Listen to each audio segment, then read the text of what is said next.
Late June 1942. British headquarters, Cairo. Officers are burning documents in the courtyard, filing cabinets, code books, personal letters, anything the Germans shouldn't find. Locals will later call this day Ash Wednesday because the sky over the British embassy fills with drifting black smoke from papers nobody expects to need again, because nobody expects the British to still be in Egypt by the end of the week. 60 miles to the west, at a stretch of empty desert called El Alamein, Field Marshal Erwin Rommel's Afrika Korps is advancing on the last defensible line before Alexandria, before Cairo, before the Suez Canal itself. The Eighth Army has just been routed at Tobruk, losing over 30,000 men and mountains of supplies in a single catastrophic defeat. Rommel is calling it his race to the Nile. In Berlin, propaganda units are already preparing victory broadcasts. In Rome, Mussolini has packed his white ceremonial horse onto a transport plane, ready to ride triumphantly into Cairo the moment the city falls. One man stands between Rommel and the Suez Canal, a 58-year-old general who has just made the most consequential decision of his career, to stop directing the war from behind a desk in Cairo and personally take command of the broken army in the field. His name was Claude Auchinleck. He would stop Rommel cold, save Egypt, and save the Suez Canal, and within 5 weeks his own government would fire him for it, while another man's name became a household legend for a victory Auchinleck had already made possible. Nobody built a fake army to trick anyone in this story. There was no forged letter, no disguised tank, no elaborate ruse, and yet this is still, in its own quiet way, a story about deception, about how a battle actually won can be rewritten into a battle someone else is remembered for winning, simply because the second man arrived with better timing and a sharper instinct for his own legend. This is the story of the general Britain saved itself with and then erased. By the summer of 1942, the Desert War had ground on for 2 exhausting years, seesawing back and forth across hundreds of miles of Libya and Egypt, with neither side able to land a decisive blow. Field Marshal Erwin Rommel, the Desert Fox, had built a reputation as the most dangerous commander in the theater, capable of turning a losing position into a devastating counterattack almost overnight. In late May 1942, Rommel struck at Gazala, and the result was catastrophic for the British. Tobruk, a fortress port the British had defended successfully for over 200 days the previous year, fell in a single day, on June 21st, with more than 32,000 Commonwealth troops taken prisoner. It remains one of the worst capitulations in British military history. Winston Churchill, in Washington at the time meeting with President Roosevelt, later called it one of the heaviest blows of the entire war.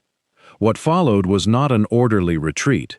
It was, by the admission of officers who lived through it, closer to a rout. Units became separated from their commands. Supply columns burned their own fuel and vehicles rather than let them fall into German hands.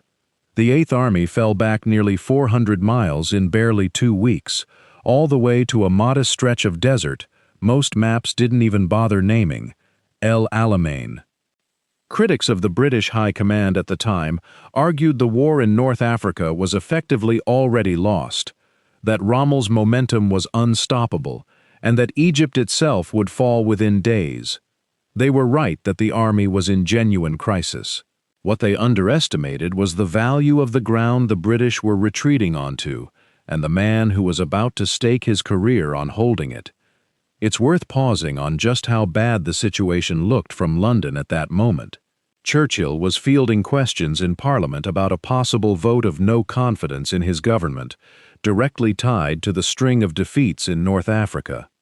The fall of Tobruk had happened while he was standing next to President Roosevelt in the Oval Office, an embarrassment he later described as one of the worst personal moments of the entire war. Whatever happened next in the desert wasn't just a military question anymore. It had become a political one, with Churchill's own position increasingly tied to whether his generals could deliver a result the public would accept. El Alamein was not chosen by accident. It sat on a narrow, roughly 40-mile corridor between the Mediterranean coast and the Qattara Depression, a vast, impassable expanse of soft sand and salt marsh to the south that no tank or truck could cross. For the first time in the entire desert campaign, there was no open flank for Rommel to sweep around. Any attack would have to come straight through the middle, directly into whatever defenses the British could build in time. The stakes went well beyond Egypt itself. The Suez Canal was Britain's lifeline to India, to its oil supplies in the Middle East, and to the entire eastern half of an empire already strained to breaking point by the war in Europe and the Pacific. If Rommel broke through at Alamein, there was nothing left to stop him before Alexandria and Cairo, and from there, the canal itself lay wide open. British planners in Cairo had already quietly begun drawing up contingency plans for evacuation, and the Royal Navy had started moving ships out of Alexandria harbor in case the port had to be abandoned. This was not a distant, abstract crisis. It was, by every measure available to the men making decisions in the summer of 1942, one of the most dangerous moments of the entire war for the British Empire. You are General Claude Auchinleck, Commander-in-Chief of the entire Middle East theater. Technically, your job is strategic oversight, meetings in Cairo, coordination between fronts, decisions made from maps and situation reports, not muddy boots and forward command posts. But the Eighth Army in front of you is disintegrating. Its commander, General Neil Ritchie, has lost the confidence of his own officers during the retreat from Gazala. Morale is collapsing. If you do nothing, the army may not hold together long enough to make a stand anywhere, let alone at El Alamein. You have one option that violates every convention of your own role. Relieve Ritchie yourself, and take direct personal command of the Eighth Army in addition to your existing responsibilities, effectively demoting your own workload upward, putting your own name and reputation directly onto the results of the next battle, with no one left to blame if it goes wrong. On June 25, 1942, Auchinleck did exactly that. He dismissed Ritchie, moved his own headquarters forward into the desert, and took personal, direct command of a beaten army with Rommel's forces less than 100 miles away and closing fast. It was an enormous gamble. If the line broke now, there would be no one else left to blame, and no fallback plan beyond the Nile Delta itself. Auchinleck understood the risk clearly enough to write his own contingency orders for a further withdrawal, even as he prepared to make his stand, a pragmatic hedge that some of his own staff officers found unsettling, worried it signaled a lack of confidence at the exact moment the army most needed to believe in its commander. Auchinleck's own view was the opposite. A competent commander plans for failure precisely so that failure never becomes catastrophe, and confidence built on the absence of a backup plan wasn't confidence at all, it was denial. Auchinleck's first move was almost the opposite of what his own soldiers expected. Rather than digging into a single unbroken trench line, the traditional defensive approach, he organized the Eighth Army into a series of mutually supporting boxes, fortified positions that could hold independently while mobile armored units struck at any German force that tried to slip between them. Rommel attacked the Alamein line on July 1, 1942, expecting the same crumbling resistance that had characterized the previous month of retreat. Instead, his forces ran directly into prepared defensive positions and immediate, aggressive counterattacks. On July 2nd, Auchinleck personally ordered a major counterstrike that caught Axis units off guard, and by July 3rd, after British forces routed a converging Italian division, Rommel was forced to break off the attack entirely. His own war diary from this period admits his forces had been reduced to barely 24 operational tanks and were critically short of fuel. For the next several weeks, through what became known as the First Battle of El Alamein, Auchinleck launched a series of counterattacks designed to keep Rommel off balance and prevent any pause long enough for the Axis to regroup and try again. The fighting was brutal and often inconclusive tactically. Allied casualties across the battle totaled over 13,000 killed and wounded, but the strategic outcome was unambiguous. By the end of July, Rommel's drive toward the Nile had been completely and permanently halted. Auchinleck later wrote in his official reports that the effort of the air forces supporting the army had been essential and continuous, day and night, and that without their exceptional efforts, the line at El Alamein could not have held. It was, in every practical sense, the moment the German advance into Egypt died. Cairo did not fall. The Suez Canal, the lifeline connecting Britain to India, to Middle Eastern oil, to the entire eastern half of its empire, remained in Allied hands. Historians would later note that had Alamein fallen in the summer of 1942, the strategic consequences for Britain's entire war effort in the Middle East and beyond could have been catastrophic. Even Rommel's own side recognized what had happened. Captured German assessments from this period describe an Afrika Korps that had, for the first time in the Desert Campaign, been fought to a genuine standstill rather than simply outmaneuvered or worn down by supply problems. One senior German staff officer later wrote that the fighting at Alamein in July had cost the Panzer Army more than it could readily replace, and that the initiative in the Desert War had shifted, however quietly, away from Rommel for good. By any reasonable measure, Auchinleck had just achieved one of the most important defensive victories of the entire North African campaign.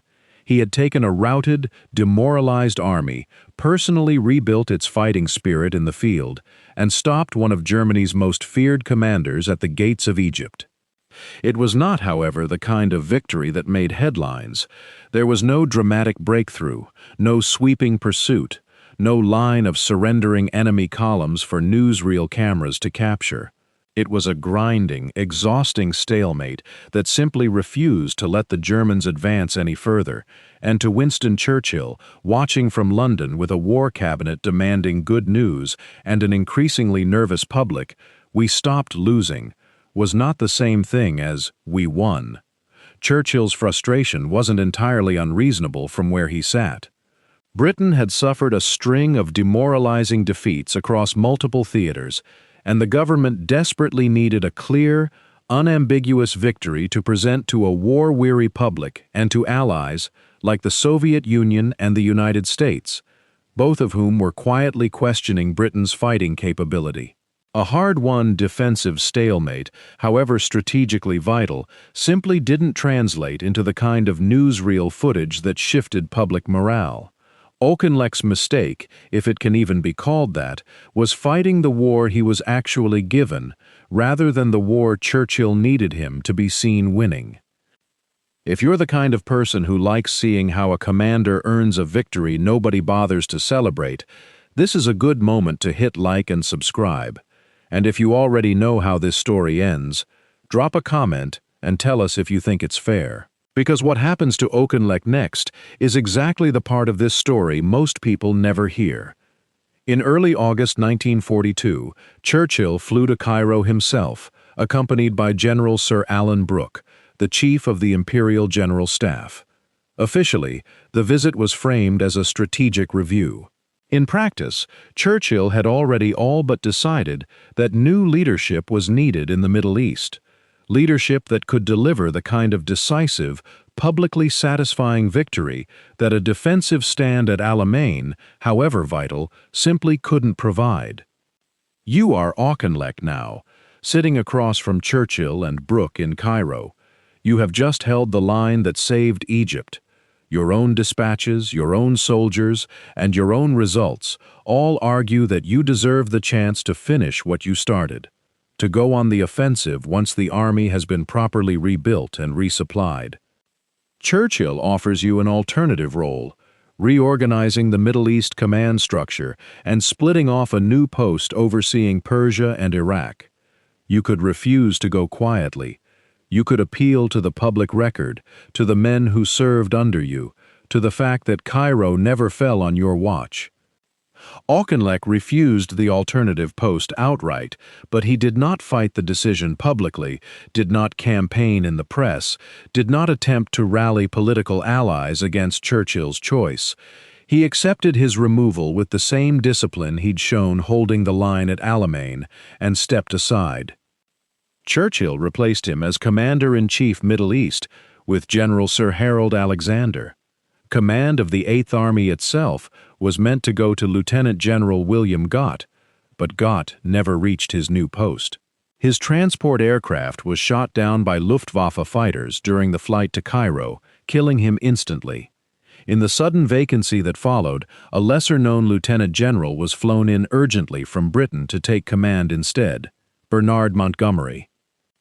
Montgomery arrived in August 1942 to an army that Auchinleck had already stabilized, already reorganized, and already stopped from losing. The defensive position at Alamein, the 40-mile corridor bounded by impassable terrain to the south, was Auchinleck's selection, not Montgomery's. The fortified box system, the aggressive counterattack doctrine, much of the operational framework Montgomery would use to defeat Rommel just months later, had already been put in place by the man Montgomery replaced. Even the timing worked in Montgomery's favor, in ways that had nothing to do with his own planning. Rommel attempted one final push at the end of August, at the Battle of Alamein, hoping to break through before British reinforcements could fully arrive. He was repulsed, short of fuel, short of supplies, still recovering from the losses inflicted a month earlier under Auchinleck's command. Montgomery, newly arrived and still learning the terrain, largely held the defensive plan Auchinleck's staff had already drawn up, and claimed the credit for a defensive victory built on groundwork he hadn't laid. What Montgomery brought was reinforcement, timing, and an extraordinary talent for self-promotion. Fresh American-built Sherman tanks arrived by the hundreds through August and September. Montgomery drilled the army relentlessly, restored its confidence, and, critically, waited until the odds were overwhelmingly in his favor before attacking, a caution some historians argue Auchinleck himself would likely have exercised, given the same resources and time. When the Second Battle of El Alamein began on October 23, 1942, the very deception-driven offensive covered in Operation Bertram, Montgomery commanded roughly 195,000 men against a depleted, fuel-starved Axis force. The resulting victory was decisive, unambiguous, and exactly the kind of headline-grabbing triumph Churchill had wanted all along. Montgomery, using what even his own admirers acknowledged was a genuine talent for self-publicity, claimed the full weight of the credit. Alamein became Monty's masterpiece in the press. It made him a household name, secured him command of Allied ground forces for the invasion of Normandy less than 2 years later, and cemented his place as one of the most celebrated British commanders of the war. Auchinleck's name rarely appeared in the retelling at all. Claude Auchinleck was reassigned to India, eventually returning to serve again as commander-in-chief there, a vital but far less glamorous posting, overseeing logistics and support that would prove essential to the later Allied campaigns in Burma. He performed the role with the same quiet, unshowy competence that had defined his entire career, but from a theater that received a fraction of the press coverage devoted to North Africa and Europe. He never publicly disputed Montgomery's version of events, never wrote a bitter memoir settling scores, never gave the kind of interviews that might have corrected the record in his own lifetime.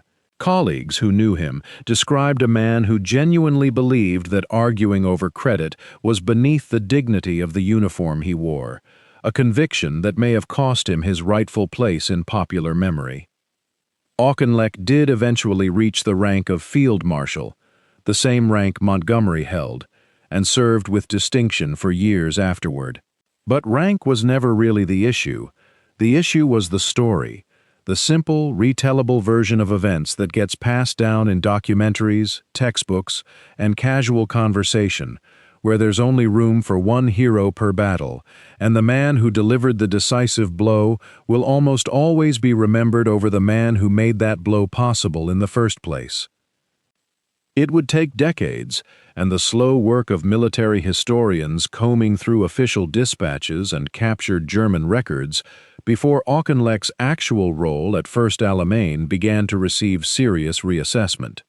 Even today, ask most people who stopped Rommel from taking Egypt, and the answer they give is almost always the same name, and it isn't Auchinleck's. Every stratagem in this series comes back to the same principle. The most dangerous weapon in war is not always the sharpest blade or the largest army. It's the story that gets remembered afterward, and who gets to tell it. Auchinleck's story isn't about deception in the way Operation Bertram or Operation Mincemeat were. Nobody built a fake army or a fake pipeline to trick him out of his command. But there's a quieter kind of deception buried in this story all the same. The deception of narrative. A victory won through unglamorous, grinding defense got erased by a victory won through decisive, headline-friendly offense, even though the second victory was only possible because of the first. History doesn't always reward the general who actually stops the disaster. Sometimes it only remembers the one who gets to deliver the parade.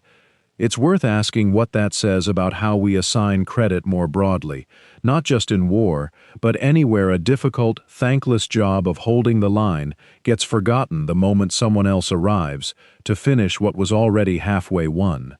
The person who stabilizes a crisis rarely gets remembered the way the person who capitalizes on it does, whether that's a battlefield in 1942 or any situation where quiet, unglamorous competence sets the stage for someone else's headline moment. Auchinleck's discipline, his refusal to fight publicly for credit, is admirable in one light and a genuine historical loss in another. It's the same restraint that made him an effective, trusted commander in the first place, and it's also the exact quality that let history quietly rewrite what actually happened at Alamein without much resistance from the one-man position to correct it. Do you think Auchinleck was right to accept his removal quietly, or should he have fought harder to correct the record while he still could? Would history look different today if he had? If this kind of hidden stratagem is your thing, hit like, drop a comment below with your answer, and make sure you're subscribed. Because history has no shortage of stories like this one, and we're only getting started. And if you want to tell us whose story we should uncover next, another commander history forgot, or another deception that changed a war, leave it in the comments. We read every one.